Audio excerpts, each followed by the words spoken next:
Thank you. Wow. You guys really know how to make a guy feel good. I appreciate that very much. All right, so I have a short bit of time with you, so I want to get right to the point. No matter how successful you are, a lot of the Circle of Champions I saw up here, how many still want to be much more successful than you are right now? Okay, so I have an important question for you, and that is, why are you not right now more successful than you are? Because let's just be honest with each other. Your current results are really only a fraction of what you're truly capable of achieving. That you are far more talented, you have far more potential than your current reality. Why are you only living up to a fraction of your potential?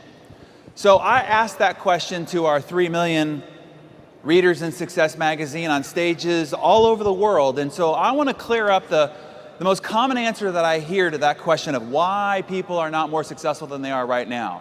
Because it's a myth about what's limiting their greater potential.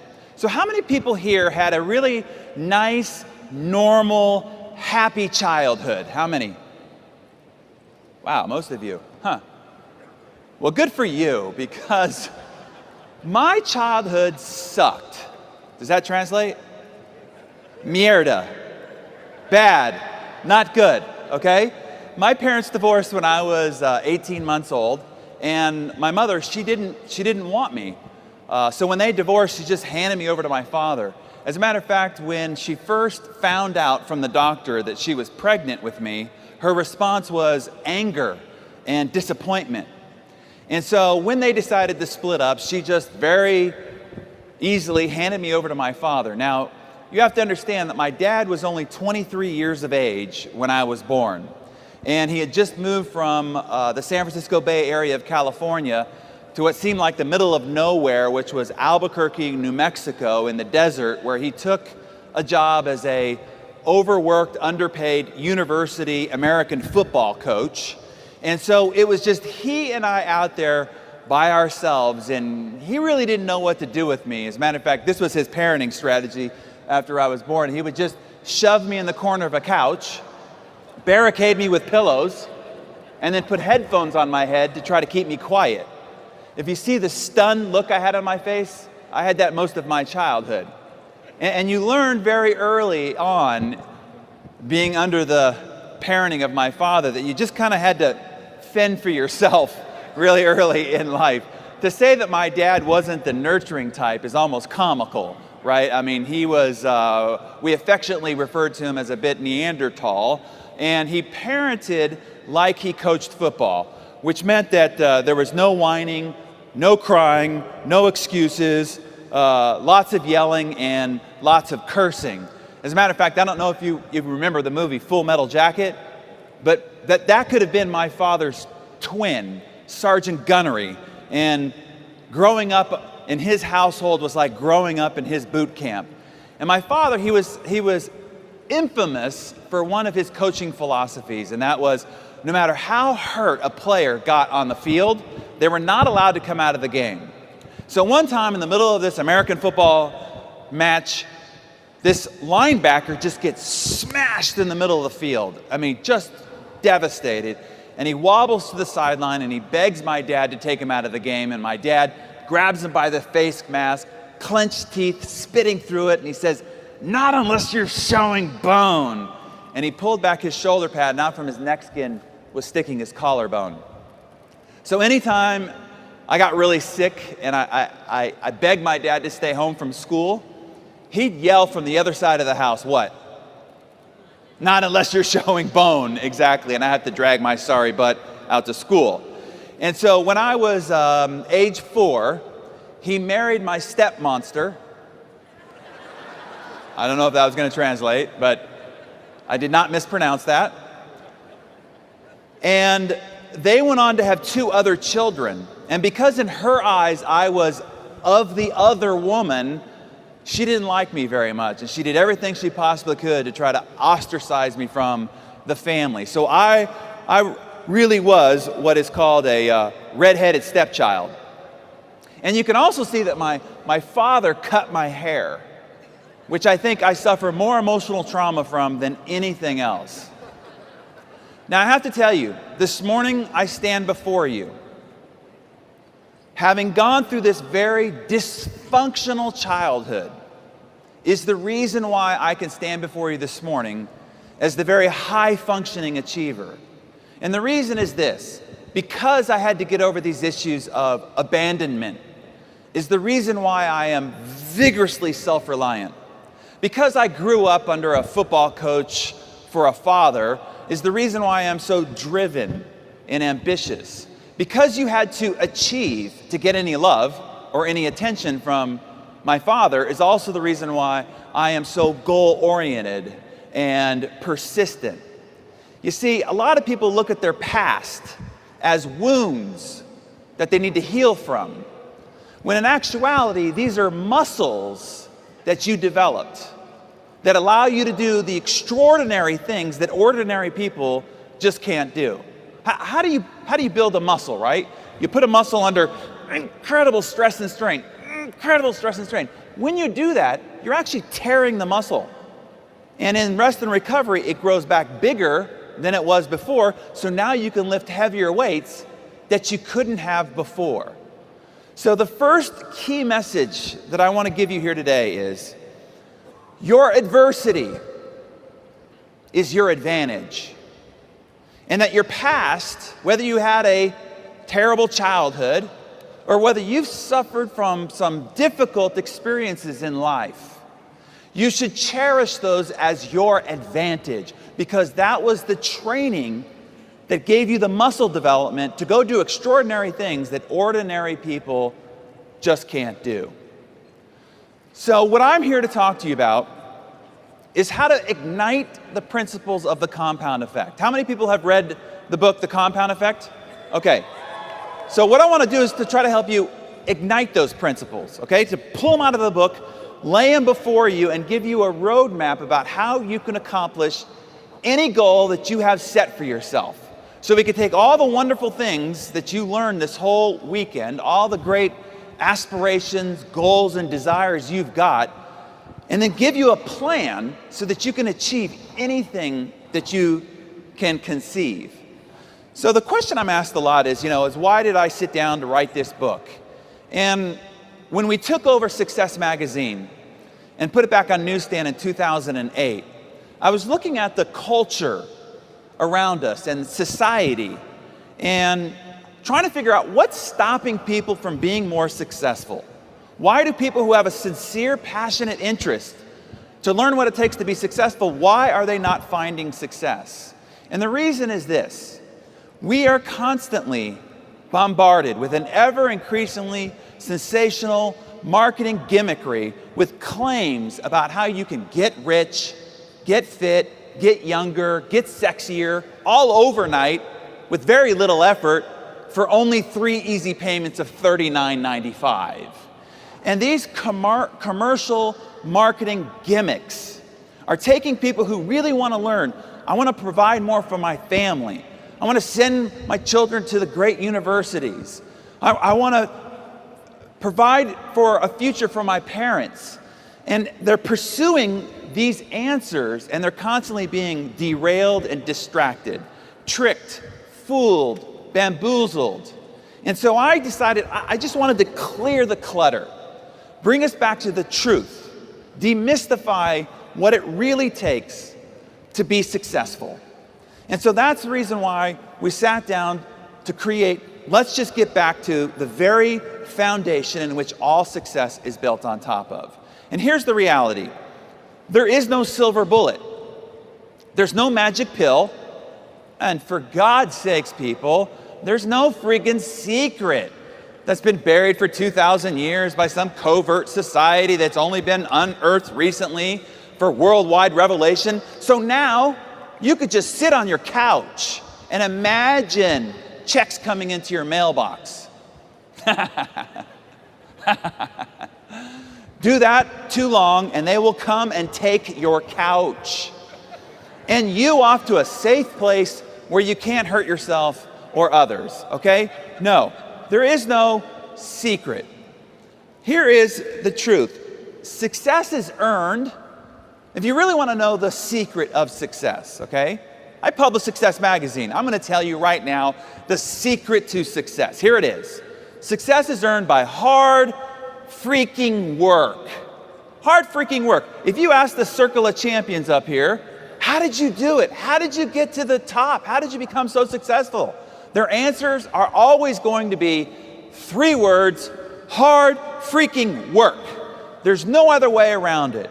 If you've desired to be a Circle of Champion and you haven't achieved it, I'm telling you the only thing that's stopping you is not enough hard freaking work, okay? Now, the truth, if we want to talk about truth here, the truth about the process of earning, not winning, not arriving, but earning success, that process is in itself very mundane.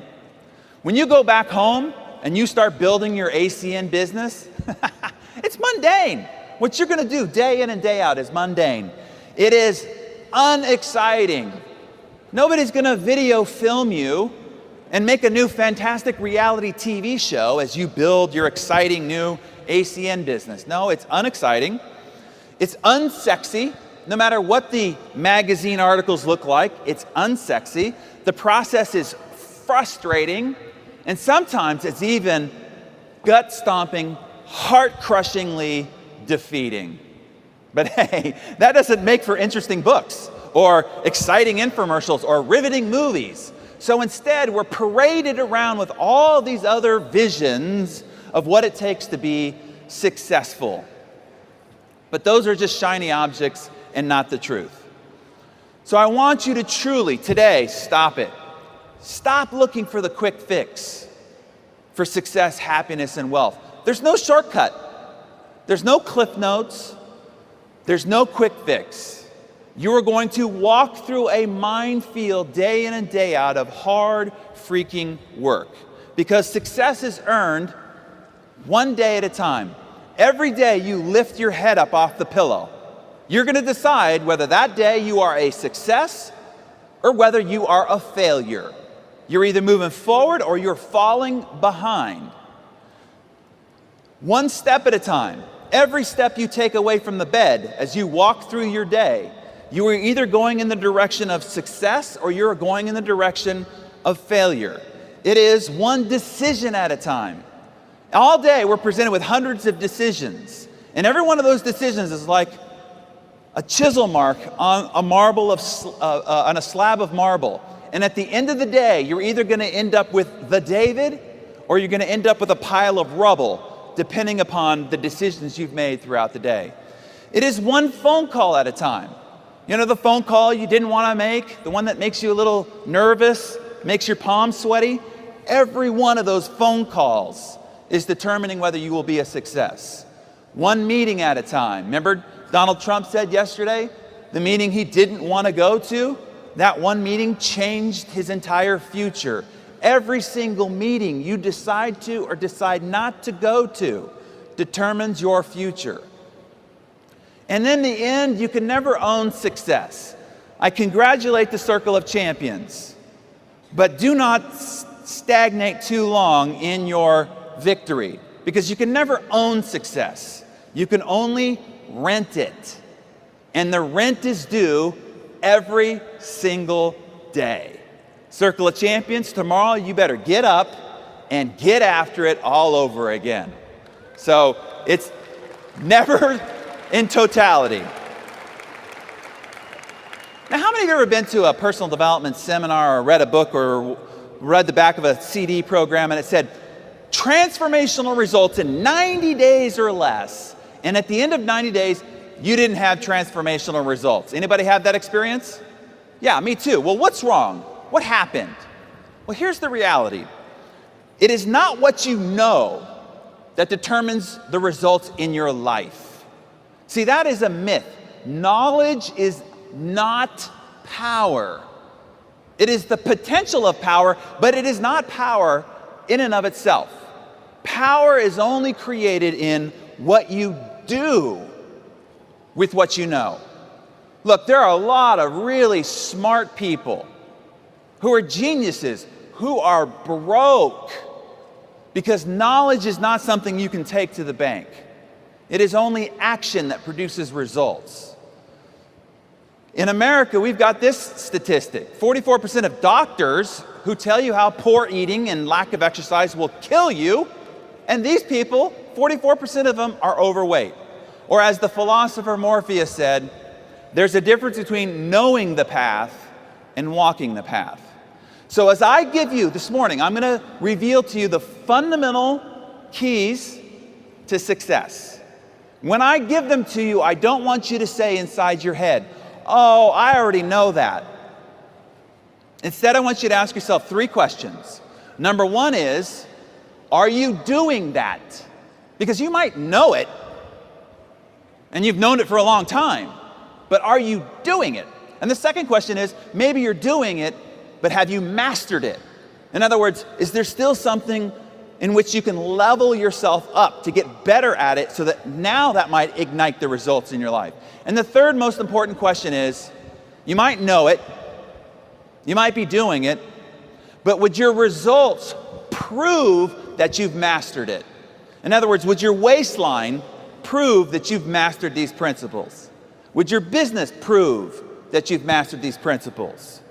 If we called your spouse and asked them, have they indeed mastered these principles of success? And if you're saying to yourself, well, just don't call my spouse, you see, there's still something here yet to learn. Because as Samuel Johnson said, people need to be reminded more often than they need to be instructed.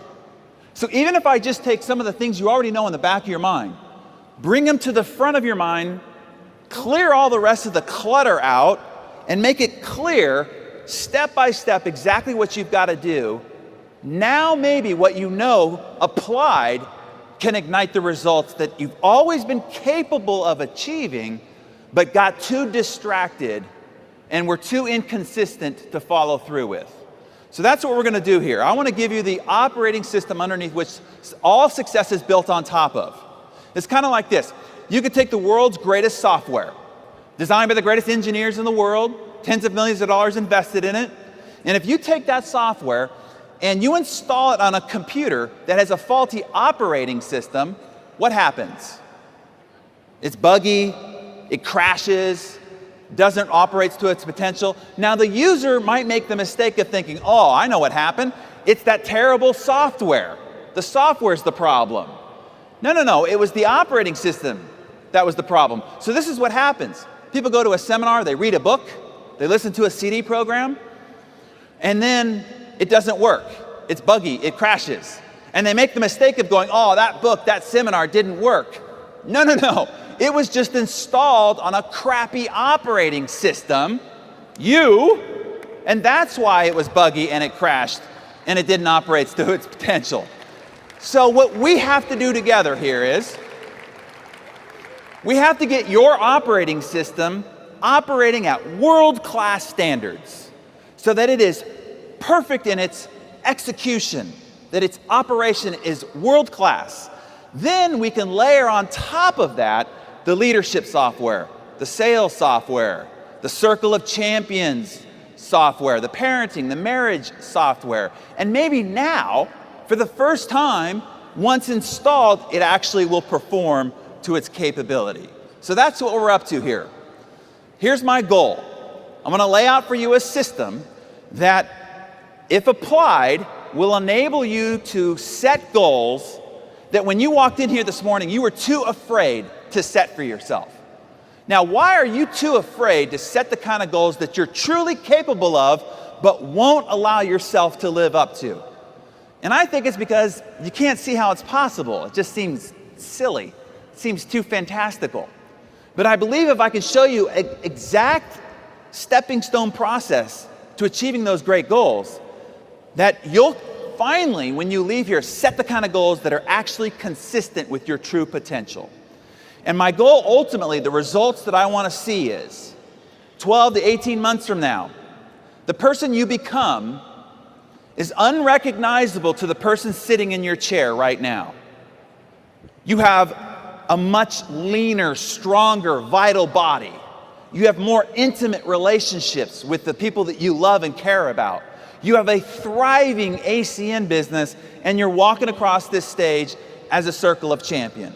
Those results are possible if you stick with me over the next several minutes. This is a working session. I'm not the only one working up here. If you really want to change your life, change the trajectory, find yourself on this stage, we got to do a little bit of work, okay? So you're not going to be able to get everything that I put down here. I know you're taking photos of the slides. I always promise ACN, because I love this organization and want to see it succeed, that I'll give you my entire slide deck, okay? I'll show you how to get the whole slide deck. I'll give you a recording, an audio recording of this whole talk so that you can listen to it. You can share it with your team, okay?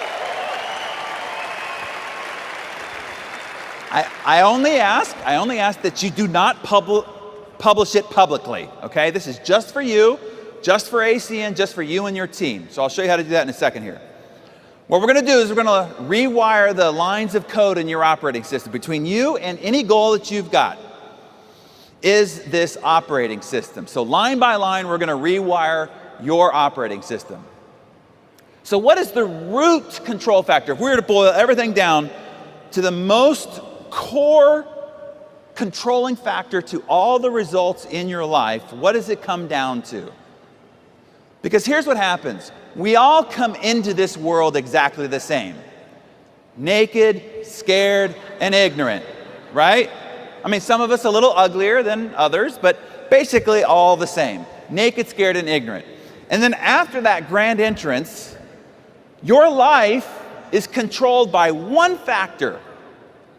There's only one thing that will determine whether at the end of a life you end up living here or whether you end up living here. There's only one thing that determines whether you end up driving this or whether you end up driving this. One controlling factor determines whether at the end of a long life you end up lonely, despondent, and broke, or you end up in a marriage of 50 plus years of incredible intimacy and great bliss. Only one thing will determine whether you get to send your children to the greatest universities in the world, or no matter what it is that they qualified for, they can't go because you can't afford it. Only one thing will determine whether you get to donate to your charity to your greatest heart's content, whether you get to travel the world in fantastic luxury. Did you all see the movie City Slickers? Curly said, it all comes down to one thing. Your whole life comes down to one thing. What's the one thing? Circle of champion answer right up front. It all comes down to choices. Right now, as you sit there in your chair, right now, your whole life is nothing but the accumulated compound effect of the choices you've made up to this moment. Right now, your waistline is nothing but the accumulated compound effect of the choices you've made up to this moment. The size of your business, your bank account, the intimacy of the relationships in your life are all just an outcome of the compounded choices you've made up to this point. So if we're going to change the trajectory of your life starting today, starting right now, we've got to go to where the control factor of it all begins, and it all begins with choices. Choices is the first line of code in rewiring your operating system. So let's do it. What choices? Because we're presented with hundreds of choices all day throughout the day. What choices matter the most? Anybody here ever been bitten by an elephant? Well, what about mosquitoes? Anybody ever been bitten by a mosquito? Bill Gates says this is the most deadly animal on the planet for the human species. And it's also one of the smallest. See, nature provides clues. It's the little things in life that will bite you and kill you. So is it true about your choices. When you take a look at the 7 billion people on the planet, a question I'm asked a lot is, we only get to pick 12 people to be on the cover of Success magazine out of 7 billion. And I'm asked, what do these guys do to become so successful? What separated them from everybody else? Well, let me tell you what they did not do, because this is what everybody thinks they did to get to the cover of Success magazine. Success is not a result of some heroic feats. Nobody you see on the cover of Success Magazine did anything heroic. It is not because of some grand act of bravery. You do not leap and hope that the net appears.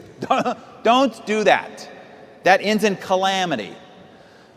And they didn't perform any quantum leap. It wasn't just right place, right time, as Trump said yesterday. Yes, luck plays a part, but it only plays a part after you've worked your butt off. So it wasn't any grand act of luck either. Success is, if you're looking for the answer of what caused these people to get on the cover of Success Magazine, success is a result of small, seemingly insignificant, moment-to-moment choices. The only thing that separates them from you is that accumulated compound effect of those little choices that created dramatic differences in results. Small little choices like at lunch, you're given a menu. And what is a menu? It's just a series of choices, right? Do you pick the hamburger and fries, or do you pick the salad? Now you're thinking, that doesn't seem like that big of a choice. I'm telling you, it is. Small little choices like, at the end of a long, hard day, do you stop by the gym and put in a workout, or do you rush home to catch your favorite sitcom? Small little choices like, in the heat of an argument with your spouse, do you walk out of the room and say, I'm not going to deal with this? Or do you spin on your heels, say you're sorry, and choose to make a moment of magic? Small little choices like, in a networking event, do you walk across the room and introduce yourself to that person? You're a little bit afraid to do so. Or do you hunker down in fear one more time? Small little choices like, at the end of a long day, do you put in a few more phone calls, or do you just simply call it a day? You see, these small choices add up to big, gargantuan differences in results. Let me give you a reference point in which to associate this with. If I were to give you a choice of a single cent, a single penny, that doubles every day for 31 days, or €1,000,000 in cash right now, how many people would take the million in euro? Okay, tough crowd. All right. Let me sweeten the offer here a little bit. A single cent that doubles every day for 31 days, or €2 million cash right here today. How many people take the 2 million in euro? Okay, a couple more converts. All right, last offer, okay? Penny that doubles every day for 31 days, or 3 million in euro right now, right here today. How many people take the 3 million in euro? Okay. Well, let's say that you were paying attention and you said, small things add up to big results. I better pick the small thing. There's a clue there. And let's say that you pick the penny, okay? But your neighbor at home picked the 3 million euro in cash. So now we're going to start proceeding in life. We get 5 days down the road, and your measly penny is worth 16 cents, okay? While your neighbor has $3 million in cash, and you can hear the parties going on next door, right? When you get 10 days down the road, your penny has become €5.12. Not enough for a Happy Meal at McDonald's, right? But your neighbor is drinking champagne, eating caviar, having Robin Leach over for dinner, right? Now, we get 20 days down the road and your penny is still €5,242, and they've got $3 million in cash, €3 million in cash, and partying like a rock star. It's not until we get to day 31 that we see the dramatic outcome of this compounding penny, where your penny is turned into 10,737,000 against their paltry 3 million. Now, what you need to know about this is the reason why Einstein called compound interest the eighth wonder of the world. Because the math between day 1 and day 2 is exactly the same math between day 30 and day 31. Nothing's different. You just see the compound effect of it. And this is why I'm telling you right now this morning, compound choices are the eighth wonder of the success world. Because the same choice you make between day 1 and day 2 is exactly the same simple, small, easy choice at day 30 to day 31. But the outcome of those choices are dramatically different. Let me give you a for instance. Let's take 3 friends. Let's say they all start off exactly the same. 3 ACN representatives are starting off exactly the same. But Scott decides he's going to try some of these things that he learns here this morning. And here's what Scott's going to do. Instead of getting up every morning and reading the newspaper and seeing all the corruption, wars, and crimes and scandals that are happening in the world, he's going to get up and read 10 pages of a nice, good book, something positive, something about success and achievement, just 10 pages. On the way to the office, instead of listening to the radio and hearing more wars, gossip, and conversations about other people, he's going to put in one of those CDs, something positive, something instructional. He's going to cut 125 calories out of his diet. Okay, that's a half a candy bar or small bowl of cereal, meaning he's not going to go on any rash diet. He's going to drink 2 bottles of water a day. He's going to park at the back of the parking lot and walk into the office. He's going to make a few more calls before calling it a day. And he's finally going to make that date night with his wife a priority. Okay? That's all Scott's going to do. Now, Larry's just going to keep being Larry and doing exactly what Larry's always done all his life. Brad, and I hope there's no Brads like this in the room, but Brad, here's all Brad's going to do. He's going to start making a few poor choices, meaning he's going to munch on a little junk food at the office. You know, like a half a handful of chocolate-covered peanut M&Ms. That's it. He's going to miss a couple of workouts a week. He's going to drink more Diet Coke than water.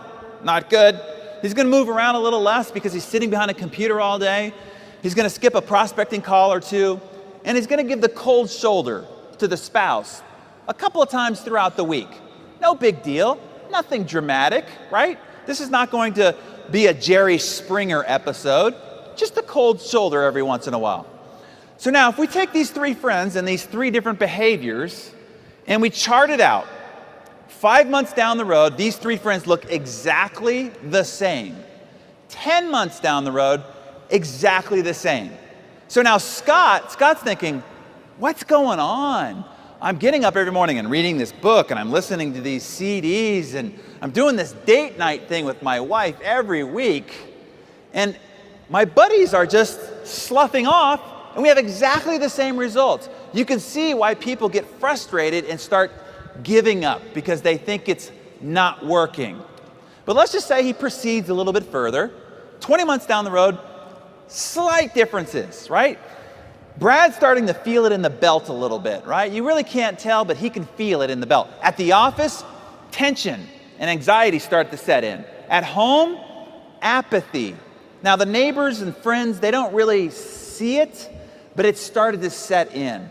It's not until 27 months later that the differences between these 3 friends are dramatic. Let me show you. So Scott, here's what's happened to Scott 27 months later. He's read 47 books. Now, you know that the average college graduate does not read 3 books the rest of their life. And he's read 47 books the last 27 months on success and achievement, 465 hours, bombarding his mind with success and achievement. Is that going to make a difference to his attitude, to his mindset, to his results? Dramatic. The 125 calories he cut out of his diet meant that he lost 33.5 pounds. Do you realize that we can end obesity in the world if everybody just cut 125 calories off their base diet over time? He drank 3,700 gallons of water.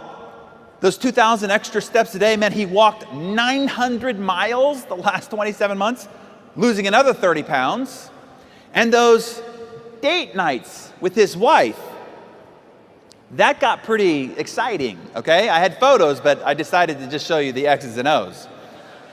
The couple extra calls that he made each workday meant that he made 1,860 extra calls that he wouldn't have made otherwise.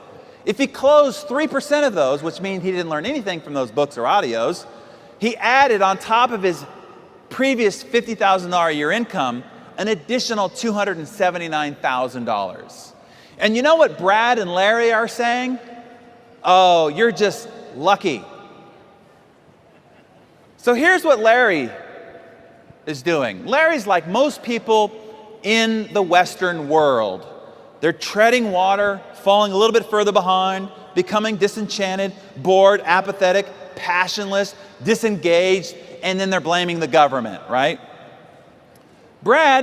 Here's what Brad's small, simple, poor choices did to him.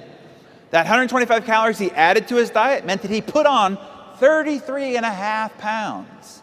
Missed a couple of workouts, the Diet Coke, now he's in heart attack danger.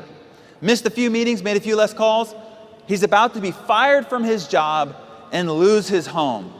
The inattention and cold shoulder to his spouse means that apathy set in and he's on the brink of divorce. You see, small, seemingly insignificant, positive choices create extraordinary results. Small, poor choices over time create devastating results. By the way, if you want a copy of these slides, here's what you do, okay? And for the leaders that we talked to on Friday, I gave you some wrong instructions. So, by the way, everybody else here, if you text in, you can get the leadership talk that I did on Friday too, by the way. You can get an entire audio recording of that. So you just take that phone number, and in the message you have to put EU, comma, your name, comma, your email address, okay? And then it will email you a link where all this is provided for you so that I can help you get this into your brain, your conscious, and into your organization so that we can help you achieve the kind of goals that you're interested in, okay? So there's the number to use. Please do it within 48 hours because then the page is taken down. Great. And if you didn't get the number, it's over here in the corner, okay? So now if all of this seems rather easy, why is it that people still fail and still make poor choices? Well, here's what I want to warn you of. There's 4 traps that you will face. Outside of this conference hall, these traps are on the ground. At home, these traps are on the ground. At the office, at the shopping center, these traps are on the ground. So I want to point them out to you so that you can go, whoa, I got to step around that. Because people with good intention step into these traps and then they get derailed and then they wonder why they end up with no results and so frustrated. So here's the first one. At the moment that you're making a choice, the consequences, the outcomes, or the results are invisible. It doesn't look like it's having any impact whatsoever. So you can get faked out. But I promise you, I could change your choices like that if I had the power to take the space-time continuum and collapse it. Meaning, if you made a choice right now, and I took the space-time continuum of that choice 15, 20 years out, and I collapsed it and showed you exactly what the outcome was, I promise you you'd make a different choice. For instance, let's say at lunch, you did pick the hamburger and fries. And upon the first bite, your chest explodes and you drop to the ground in a heart attack. You'd probably lose the taste of hamburger really, really quickly. Or let's say the next morning you woke up like this. Yeah, whoa. How do you get like that? How do you get like that? One bite at a time. Simple as that. Or let's just say, you're out with your girlfriends. You didn't smoke, but they're encouraging you, like, have a smoke. And you try it, and you're like, put it down. That doesn't seem so bad. I don't know what everybody's talking about. But the next morning you woke up like this. You probably wouldn't take another cigarette. Or let's just say, you're a young kid and you try your first cigarette. You're behind the school, feeling like a rebel. Your friends are going, wow, you're cool, right? It looks like a young James Dean. But let's say I could take the space-time continuum of 20, 30, 40 years, and I could take your future self to talk to your current self about that choice. What would you say? Don't smoke another cigarette. But see, for decades, for years and years and years, it didn't look like anything was happening. And it wasn't until the last 4 or 5 years when the dramatic outcome of those choices made itself known. Or let's just say, you promised your sponsor, your upline, that you're going to make 3 calls. You're going to talk to 3 people every day about the ACN opportunity, okay? But today you got a headache. You got to make dinner. You got to pick up the laundry. Maybe I'll make them tomorrow instead of today. And I take the continuum of that choice and I collapse it. And we call Donald Trump and you become fired. You're out of ACN. Your house goes up on the chopping block and you're under bankruptcy. That's what the continuum of that single choice looks like over time. Or let's just say, you promised your spouse that you'd never go to bed angry. But tonight you're like, I just don't want to deal with this tonight. We'll talk about it in the morning. And you go and sleep in the guest bedroom. And I show you what that single choice looks like. And the next morning, you wake up to divorce papers. And you got to look your little girl in the eye and explain why you couldn't make a different choice. You see, every single one of these choices has what you can also call a butterfly effect. Y'all heard of the butterfly effect? Butterfly flaps its wings one part of the planet, and on the other side of the planet, there's a tsunami. This is what I'm telling you. One little itty-bitty choice over here, 10, 15 years later, and there's a tsunami in your life, either positive or negative. So what do you do about this? Okay, what do you do about each of these positive choices you're now going to take? Well, the first thing you need to do is to just have patience. Even though you don't see the results in the moment, you have to know that the compound effect has been ignited. And every choice you make ignites it and fuels it. And it will stretch itself out over 10, 15, 20 years before it reveals its results to you. Second trap. When you start to change the trajectory of your life, that change is subtle and very, very deceptive. For instance, let's say that you're on a plane in Los Angeles, California, and that plane is headed towards LaGuardia Airport in New York. And while that plane is on the tarmac, its nose is pointed directly at LaGuardia. If the nose of that plane is off by only 1 degree, let me show you how far 1 degree is. From here to here. Did you see that? From here to here. In other words, not much. By the time that plane, 1 degree off, flies across the United States, it'll be 150 miles or 240 kilometers off its intended target, 2 states away. So here's what happens, okay? Here's what happens in people's lives. They're one day going along. 10, 15, 20 years down the road, they end up looking at themselves in the mirror going, what happened? How did I get so fat? How did I end up divorced? This is the person I said was the love of my life.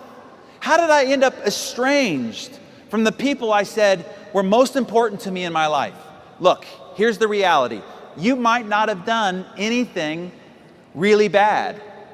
You might have only been 1 degree off.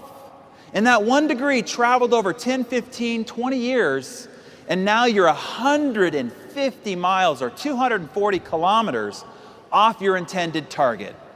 So what do you do about this? Well, a plane has what's called a gyroscope in the nose. So it keeps itself on track. So no matter what happens, weather, traffic, it's redirected, the computer keeps locking on to its intended target. So it can fly all the way across the country and then hit the exact runway it wants to over on the other side of the continent because it has a gyroscope. So I'm going to show you a gyroscope you can use for your life before we finish up here. But I have to warn you, life on the ground looks a little bit more like this. Standing atop a double black diamond ski run. And let's say the goal at the bottom of the hill is a comfy chair, warm fire, and a cup of hot cocoa, okay? And if you just run right at it, what's going to happen? Yeah, it's going to get ugly, right? So what happens is you start off, and then you get hit by a mogul. And the mogul just pushes you over in this direction. Now, a lot of people end up just skiing off the mountain, right? Instead, you have to adjust. And you ski a little bit and you get hit by another mogul. And you're like, I see my goal, I have to adjust. And you'll notice, if you look at the line from the top to the bottom, you'll notice that you are off track more than you're on track. So what I'm telling you is, you will be off track often. But the key is what? Get back on track. And the more time you spend off track, you'll spend more time coming back to the track. The difference between how long it takes for you to get from the top to the bottom will depend on how much time you spend off track. So the key is to get back on track. Here's the third trap: immediate gratification. And as a Western civilization, we are addicted to immediate gratification.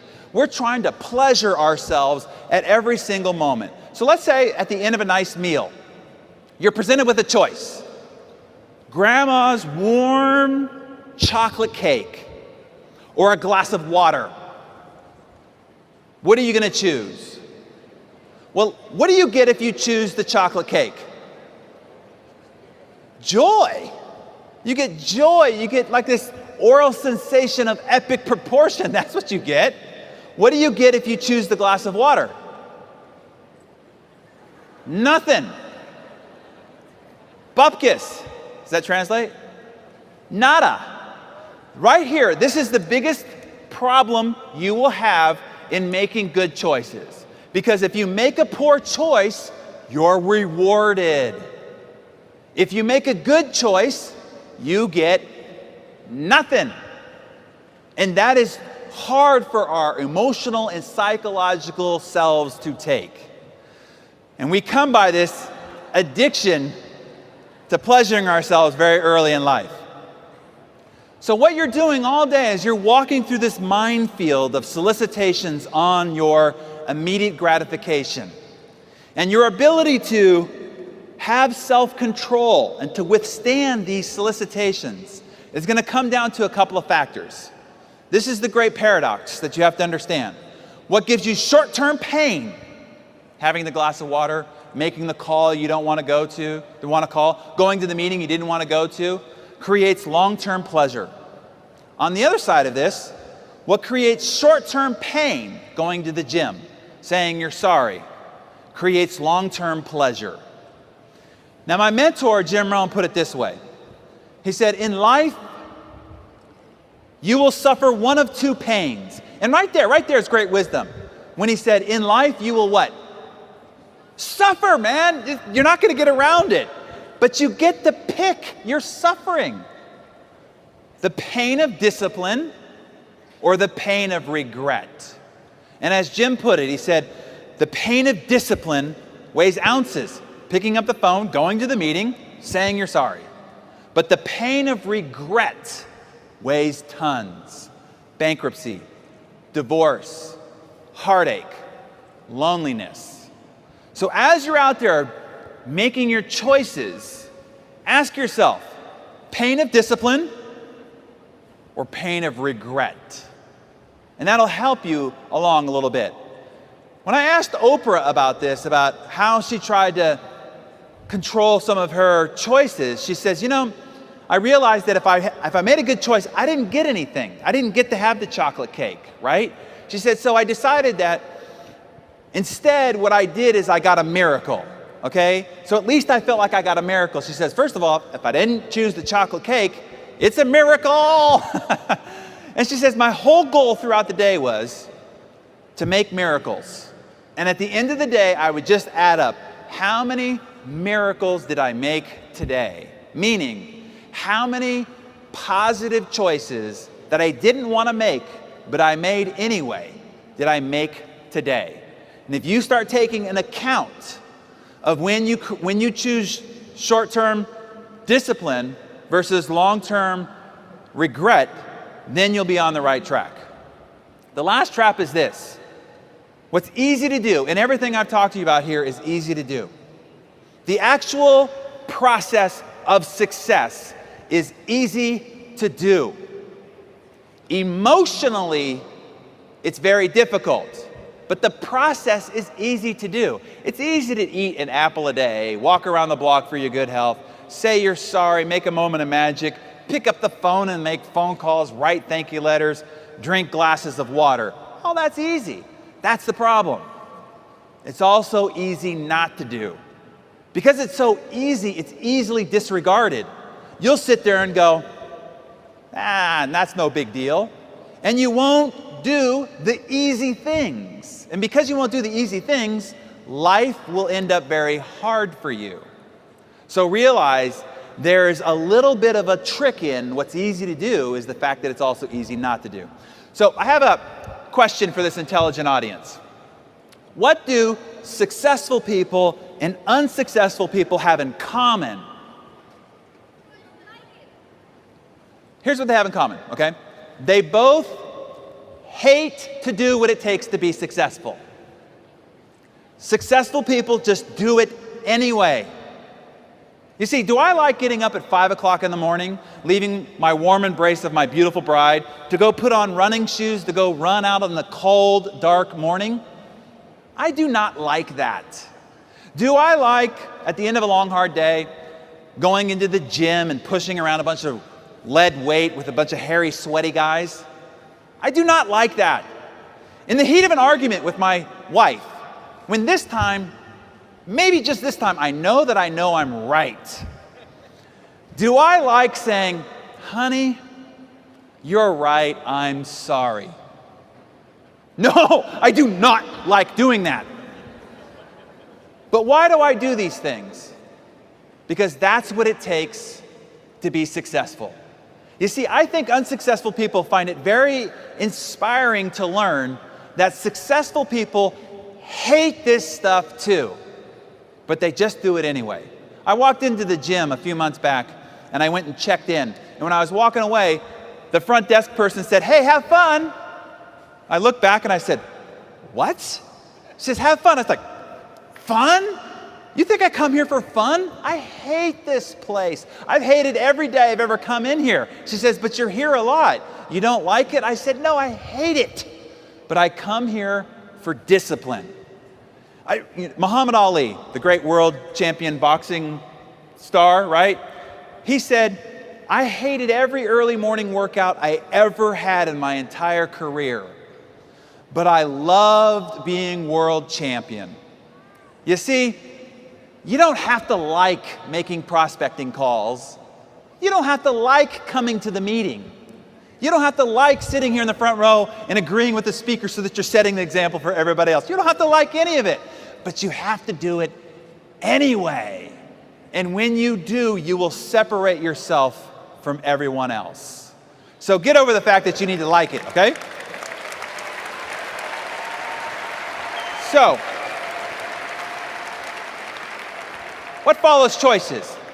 If we've got choices locked down, okay, I'm going to start making new choices. What has to happen after that? What has to happen after that is you got to get your butt off the couch, go out the front door, and make something happen. Behavior or action has to follow choices. So behavior, what you do with your choice, is the next line of code in the operating system. Here's the biggest problem about your choices. 95% of the choices you make are unconscious. You're not even making a choice about it. You're literally sleepwalking through your day. Most of our behavior that we've developed over time is unconscious to us.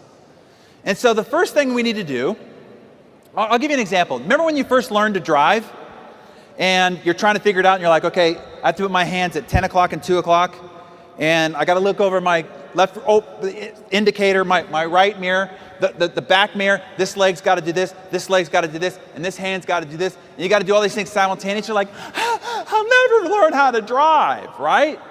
All you could do is think about all these things that had to happen simultaneously. Well, what about today? Today you can drive, have a conversation, eat, apply your makeup, God forbid, use your phone, right? Have you ever been driving down the freeway, highway that you've got here, and then all of a sudden you look up and you go, oh my God, I'm like 3 exits past where I was supposed to get off. You ever had that experience? You know what happened there? For the last 3 miles, You've been driving at 70 miles an hour, or however kilometers it is an hour, completely brain dead, unconscious entirely as you were driving your car down the road. See, you don't have to think about it at all anymore. It has become an unconscious habit pattern. So the first thing that we need to do to change your behavior is we got to bring your awareness back to the behavior that you need to change. So I'll tell you when I first learned this. When I was 20 years of age, I got into the real estate business. And the first year in business, I did really well, and I'm meeting with my CPA, the accountant, to figure out my taxes. And he's pushing all these buttons, and the tape's going like this, and he's giggling, laughing, having a good old time while I'm sitting there waiting for his ultimate results. And at the end, he says, "Congratulations, son, you owe over $100,000 in taxes." I said, I'm only 20 years old, right? He's like, I don't have $100,000 just lying around. He's like, why? You earned several times that. Of course you set aside the money to pay your taxes. And I said, does this stupefied look indicate that I've saved the $100,000? And that's when he did a great favor. He pushed himself from his desk. He stood up and he pointed his finger at me and he said, "Son, you've got to stop it. I've seen this 100 times. You keep on this continued behavior, and you will dig your financial grave with your own wallet. You've got to get a grip." And then he put his finger on what has become the most powerful personal development tool I've ever discovered. Now you have to know, I've been in the personal development industry for 20 years. I've seen, read, heard, been sent everything there is on the planet. And this is the most powerful. He put his finger on a 50-cent notepad and he slid it across the desk. And he said, "Son, I want you to write down every single penny you spend for the next 30 days. He said, "I don't care if it's $2,000 for a new suit. You buy a pack of gum at the convenience store. You put 50 cents of air in your tires. You buy a round of drinks for your buddies. Everything goes on that notepad." And I said, "Yes, sir." And it wasn't but a week and a half after writing down everything that I was spending and then looking at it and went, oh my God, how money had just been pouring out of my pockets without me even knowing it. So I went from earning a lot of money to being worth a lot of money on the same amount of money because I changed my behavior and I didn't even know that my behavior was out of whack. So whatever you want to change, you want to change your diet? Start writing down everything you put into your face. You want to change your fitness? Write down every exercise that you end up doing. You want to change your relationship with your spouse? Figure out what her or his love language is, and every time you do that, write it down. I'm telling you, you'll get an acute idea of exactly how your behavior has been off track and exactly what it takes to get it back on track. So awareness is the first step of change. The second day that changed my life is when I met my mentor, Jim Rohn, 1994, November. I'm in a seminar at the back of the room, and Jim at the front says, "How many people here want to have more?"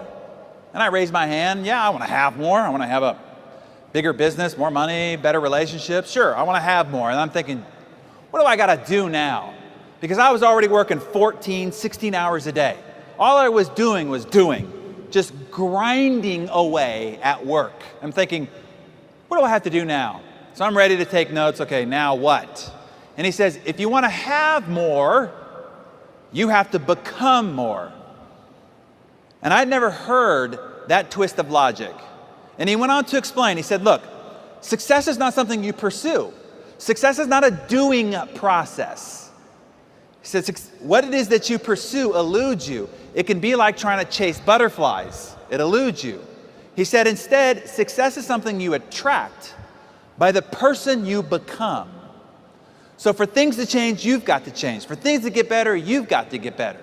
And when you improve, everything and all your results improve around you.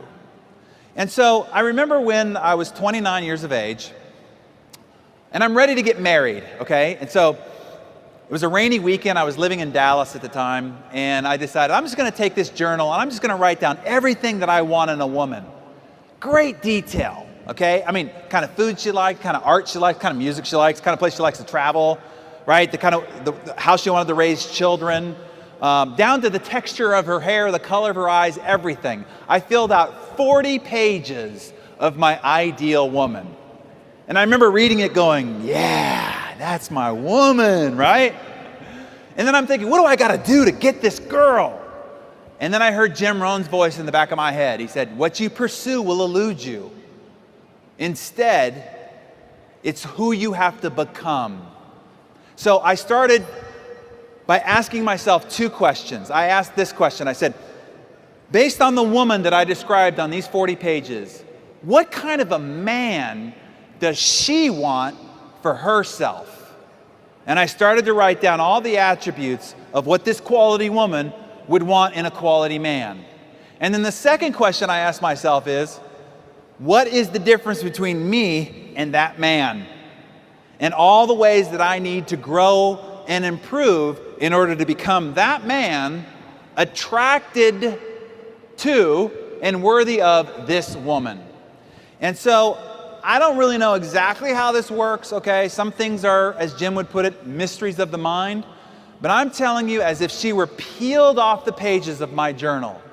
3 years into our marriage, I found the journal and I had her read it, and she was shocked about how specifically it detailed her. If I had showed it to her at the beginning, she would have ran away scared. But it was specifically detailing her. So now let me translate this for you, okay? What kind of people do you want to recruit into your ACN business? What are those attributes that you're looking for in the ideal representative for your business? It's important to make a list. Who do you want? What attributes? What qualities? What characteristics? Are they passionate? Are they energetic? Are they disciplined? Are they consistent? Are they loyal? Do they have integrity? What are those attributes? Make a long list. And then here's what I want you to do. Ask yourself this. What kind of a sponsor, what kind of a leader would this person be attracted to and want to be in business with? And then ask yourself, based on who I am now, how I walk, talk, dress, show up, where's the gap between me and this person?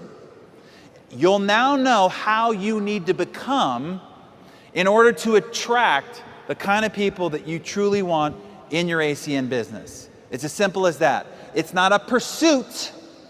It's not a doing. It's a you becoming and being worthy and attractive to the kind of people you want in your business. Now,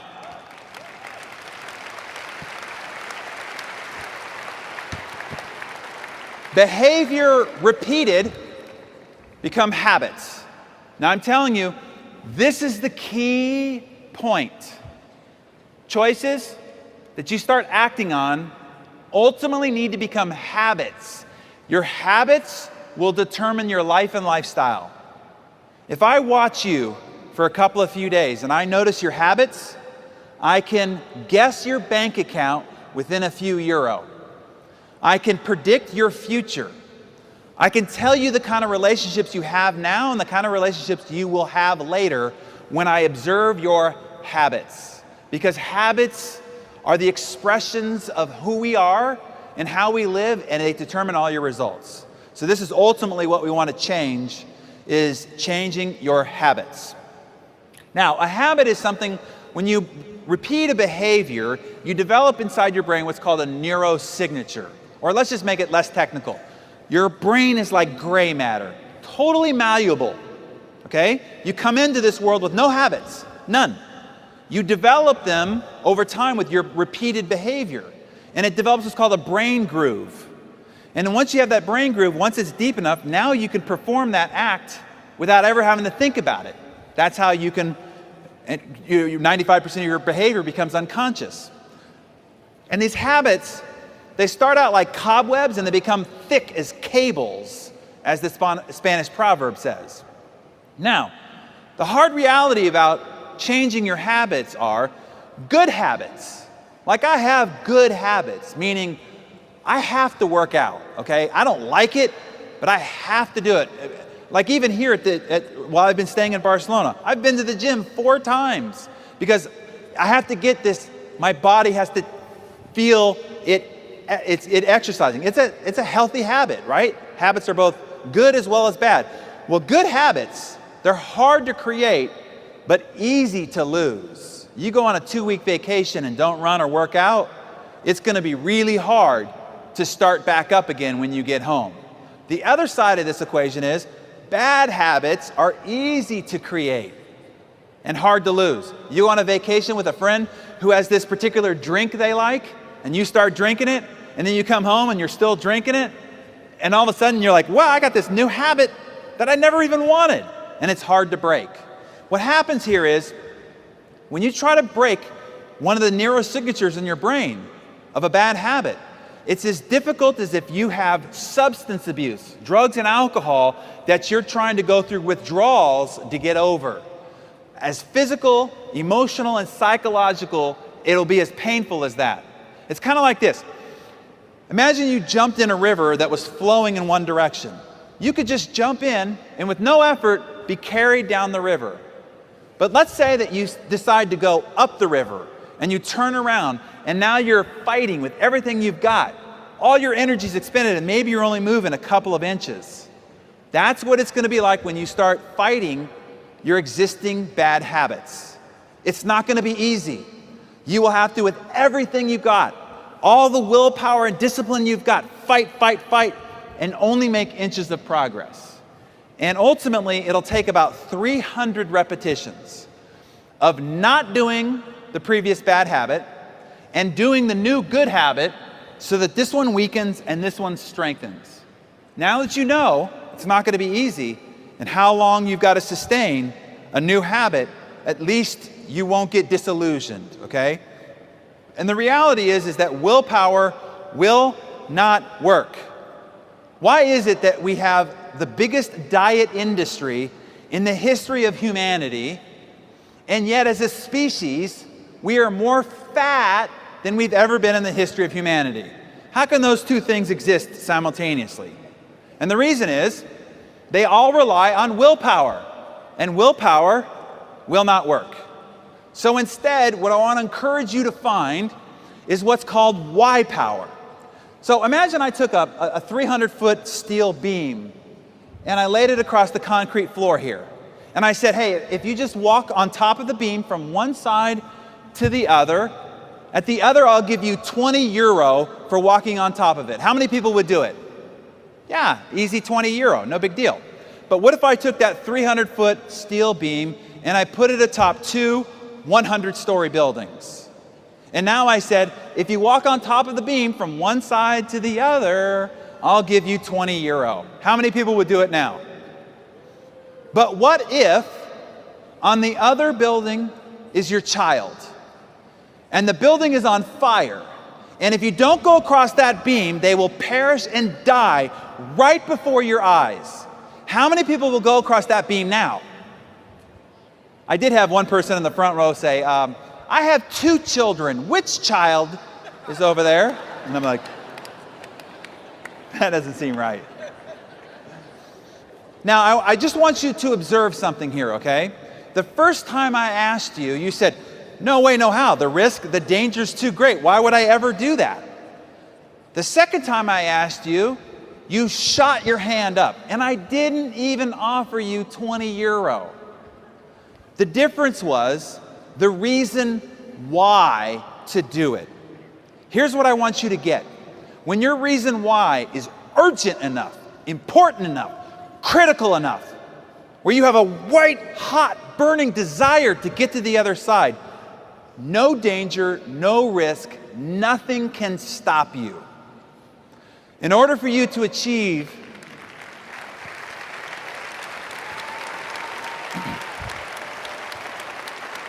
the kind of goals that you're capable of achieving, what's stopping you is you don't have enough reasons that are urgent, powerful, and compelling enough to have you overcome any danger, risk, or fear that you've got to getting there. And you will need this why power to sustain the changing of your habits. So that's the reason why inside the Living Your Best Year Ever, which is the goal achievement system I've used since I was 18 years old. And is responsible for several $1 million of income of learning how to achieve goals. One of the most important things that's covered in there is finding your reason why, discovering it, articulating it, getting clarity on it. Now, it's important that you figure out what your bad habits are and that you uproot them from your life, and you figure out what success habits you need and install them. So this is the question you have to ask yourself. What are the bad habits that are sabotaging my success? Is it gossiping? Is it watching too much television? Is it eating poorly? Is it not being consistent? Is it lack of discipline? What is it? And what success habits do you need to install to accomplish your goals?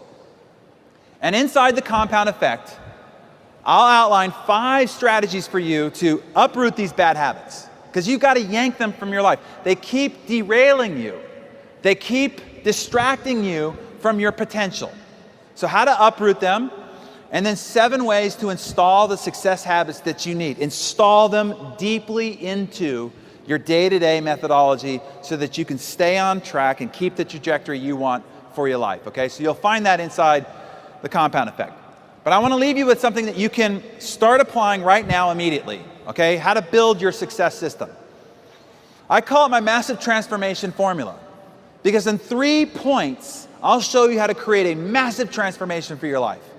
If you want to have a very different life than the one you're leading right now, one that's actually equivalent to your true potential, which is way beyond where you're living right now, this is all it takes, okay? Let me outline it for you. Number 1 is this. Figure out what your big 3 goals in life are, okay? I don't care whether you got 50 goals, 100 goals, 1,000 places you want to see before you die, 50 places on your bucket list. Set all that aside. What are the 3 most important goals you've got for your life for this year that if you accomplish them, this would be the best year of your life? So you might say, okay, well, if it's going to be big goals, if I accomplish this, that'd be pretty good. But I've had some pretty big years, so if I accomplish this and that, okay, wow. But if I accomplish this, and that, this would by far be the best year of my life. That's all you need. Take everything else, set it aside. Those are your big 3. Number 2 is this. What are those couple of key behaviors most important to each goal to accomplishing them? This is where the transformation comes in. You're only 1 or 2 key behaviors away from a massive transformation in any area of your life. You want to change your marriage? There's probably 1 or 2 key behaviors that would create a massive transformation. You want to change your sales? There's probably 1 or 2 key behaviors that would change your results in a massive way. So the key is to figure out what those are. Now, they're not 5,000 behaviors or functions. It always comes down to about a half dozen. So, I want to give you the half dozen key behaviors necessary for you to become a Circle of Champion here at ACN. Wayne outlined 4 of them for you earlier. So I want to make sure that you get it, like you really understand. This is all you have to do. This is your job description. This is your business plan. This is your day-to-day method of operation. So I'm going to give it to you right here, right? Number 1 is this. Use all the services and all the products that are available here through ACN. You can't promote or sell what it is you don't use or eat, okay? You have to become the living example of ACN. So you have to use it all, eat it all, try it all. That's number 1, okay? Simple, just use the dang products, no big deal. Number 2 is you then have to take what your results and what your experience has been and share that recommendation and example and testimonial with other people. So talk about the services, talk about the products to other people. Number 3, if they go, hey, I really like this new nutrition bar too, or hey, I really like what these services offer, you say, great. You know, if you told a couple other people like I told you, you could actually make some part-time income. So share the opportunity. That's number 3. Number 4, if they go, wow, I really would like to do this, how do I get started? You sit down and you help them get started. That's it. That's number 4. Number 5, attend, as you're doing right now, and build for events. You're in the event business. Your whole career will be going from one event to the next so that you can drive large volumes of people and keep them motivated, inspired, and educated, and empowered. So you're in the event business. And then number 6 is your own personal development. Because remember, if you want your life and results to improve, what has to happen? You have to improve. For things to change, for things to get better, you have to get better. And when you get better, everything in your life gets better with you. That's it, everybody. That's your business plan. You want to have a strategic planning, meaning what you got to do day in and day out. That's it. Use them, share them, help them. Get to the next event, grow. That's it. That's your life at ACN.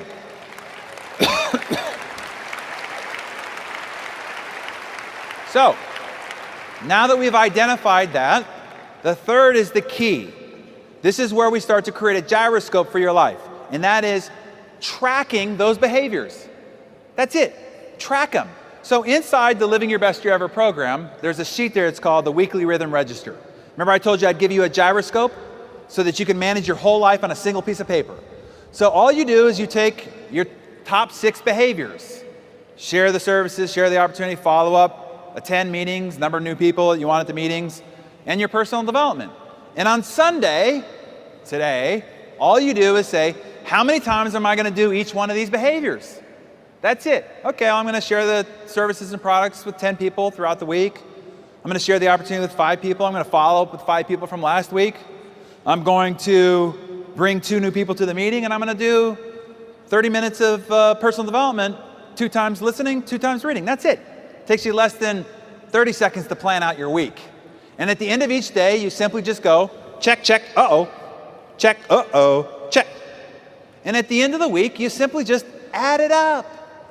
Are you on track or off track? And if you're off track, what do? Get back on track. Because see, what happens is people end up drifting. They don't fall off their success plan, they just drift. So as you guys go back to your markets, go back to your homes, you're going to be all excited because this is exciting stuff. What you've learned here, the opportunity you have at your feet, you're going to be all excited.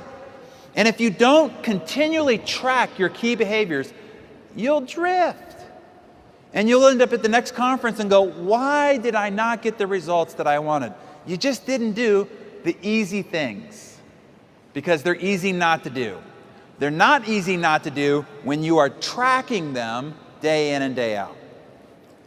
By the way, I'll give you a blank copy of that rhythm register. You can copy it off as many times as you want, and you can use it for you and your organization, okay? So that'll be sent with the slides as well. So what's the last line? What's the last line of code to complete your world-class operating system? It really is just about time. The time to compound the consistency of these new choices. Simple as that. But here's the big warning. This is the pitfall. This is what will cause you to fail and blunder more than anything else. At the same time, if you master this skill, you can beat anybody in this room to this stage, to the top of this organization. This is the one attribute that when anybody asks me what I would attribute my success to, this is it. Here's what it is. It's not how fast you start. See, at the start of the race, everybody's there. Right here, when you all go back to your markets, everybody's going to be excited. It really doesn't, it's not going to be about what you do Monday, Tuesday, Wednesday. Now, I encourage you to go after it, but that's not ultimately going to determine where you end up to get to this stage. It's not how fast you start. It's how long you last. Because in the end, you've heard the old fable, the tortoise and the hare, right? Well, the hare is more experienced, the hare is faster, the hare is more skilled, but the tortoise beats it every time because it's relentlessly consistent. And you will win every single time if you just stay the course. Consistency wins every time. Now I want to give you one last strategy. I get asked all the time after this, is there any way to speed this up a little bit? And the reality is, time has to take its course. But there is one strategy that can accelerate your success, okay? That can get you far beyond the pack, to have you break out from the peloton, so to speak. And here's what it is. I learned it when I first got into real estate. I went to a seminar. It's kind of a theme there. And I was the only guy that asked the lecturer to lunch. And so we went to lunch, and I sat down with him, and I'm only 20 years of age right now, okay? And I'm in the real estate business and just getting started. And I said, tell me what I got to do to be successful. I says, I'm willing to do anything. He says, are you really willing to do anything? I said, I'm willing to do anything. He says, then I'm going to give you the ultimate key to your success. I'm like, I'm ready. He said, go fail. I said, what do you mean go fail? He said, yeah, go fail fast, go fail a lot, and go fail really big. And I thought, man, isn't the whole idea of success avoiding failure? And he said, no, it's quite the opposite. The key to your success is your failure. And then he gave me this quote from Thomas Watson, who used to be the president of IBM, where he said, your key to success is massive failure. Now, don't just hear that as some motivational line. Let that marinate on your brain a little bit. The key to success is massive failure. What if that's true? Now, based on the look on your faces, same look I had on my face, okay?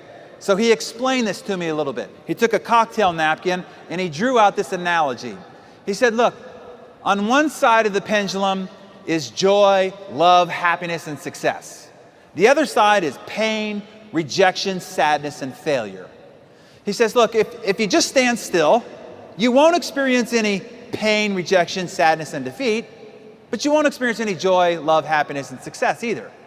He says, you can't live under a bridge. Eventually, you got to go and mix amongst people. So what ends up happening is people are only willing to experience so much rejection and so much pain and so much defeat, and so they only experience so much joy, so much love. And they end up just operating in what is called this comfort zone. And if anything is outside that comfort zone, they're like, oh, no. And they just stay right here in this comfort zone. But they complain, why don't I have more success? Why don't I have more love? Why don't I have more happiness in my life? He said, so you can't push the pendulum on the side of success. He must have went to a Jim Rohn seminar. What you pursue will elude you. He said the only side of the pendulum you can control is the side of pain, rejection, sadness, and defeat. So your job is to go push the pendulum as high, as wide, and as fast as you can on the side of pain, rejection, sadness, and defeat. And he says, I promise you, it'll swing in equal proportion on the other side. So I just took his word for it. So I just pursued it with reckless abandon, okay? So here I was, just getting started in real estate, and I said, where can I go get as much failure, pain, sadness, and defeat as much as possible, right?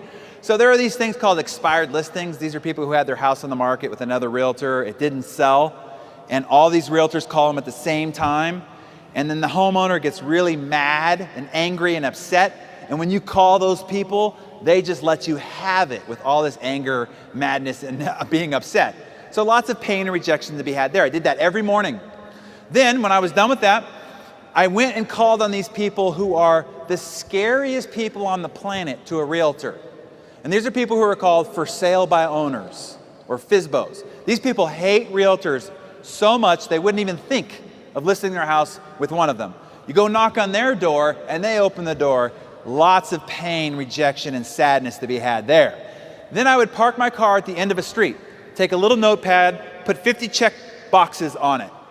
And I would just go door to door knocking, do you plan on buying or selling a house in the next 6 months?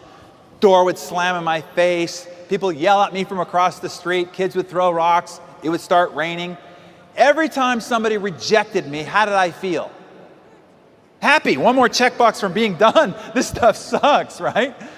Then I would go back to my office, and 5 p.m. to 9 p.m. is what I called money time. And that is when I just cold called people on the phone. And it was the perfect time because they were all home having dinner.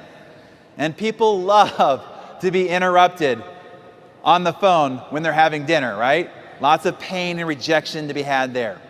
So what happened was, because all day, every day, I was just subjecting myself to constant pain, constant rejection, and constant failure, as he promised, the pendulum swung in equilibrium on the other side. In 90 days, in an office of 44 agents, not knowing anything about the real estate business, I had more new listings and more new escrows than the entire office combined. After the end of the first year, was doing more than the number 2 and number 3 agent in the office, number 1 in the city, number 1 in the county the next year. And it all had to do with this strategy, which was out-failing everybody else around me. Now, even to this day, if I get to the end of the month and I've not had some embarrassing defeat, rejection, or failure, I'm mad at myself. Why? Because I want more success than I have right now. Well, what is the key to that? More failure. So all you cushy, comfy, successful circle of champions, now's the time to push that pendulum even higher and wider. More failure, more defeat, more rejection. I want you to change your mindset about failure, about rejection, about defeat. I want you to learn to love it. I got to the point where I loved failure. I mean, I sought it. Every day I pursued more and more. And the more I got, the more I celebrated it. You see, when you turn fear into fun, fear no longer has a grip on you. Here's what I know about you. Here's what I know.